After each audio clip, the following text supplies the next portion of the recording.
most of Holt's career to use was libertarian, and obviously today we recognize that that's kind of bastardized and doesn't even really mean anything. But I've said in the past that there are few people. The only person that I can really think of off the top of my head that did more for libertarian ideas without ever really calling themselves a libertarian or recognizing their ideas as philosophically libertarian would probably have to be Rand.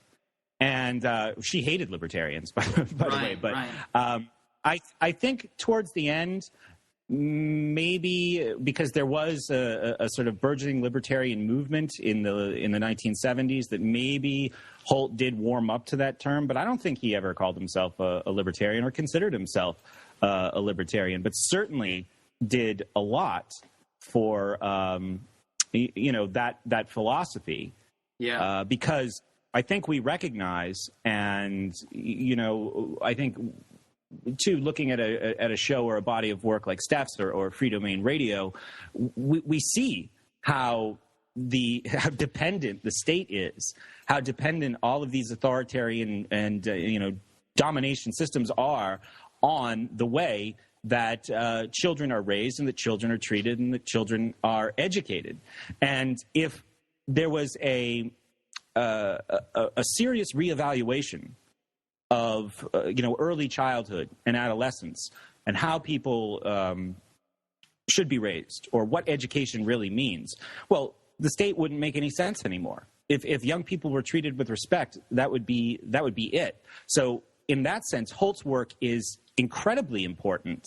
But you're right, he isn't pooled together with all of the people who are considered voluntarist or libertarian thinkers. Right, and you could argue that in some senses, the fact that his ideas are sort of consistently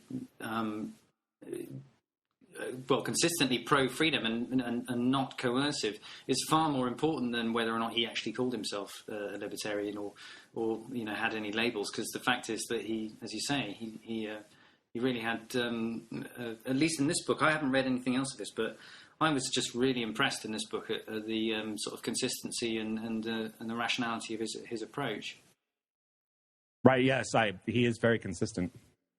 And I wanted to just say, one of the things that really impressed me about this book is that he starts off by making a distinction which, for me, just blows a lot of discussions that are dead ends completely out of the water, because he starts off by being very clear that the difference in sort of education for him, like the single difference that really matters, is not whether or not a school is nice or whether it has a good pool and nice gym facilities and it's got lots of musical instruments for the kids to play, or whether they have time to wander around the school grounds or whatever. It does none of that for him is actually the distinctive thing that matters. For him, the key difference is between whether or not you are there compulsorily, whether or not it's what he calls like a capital S school,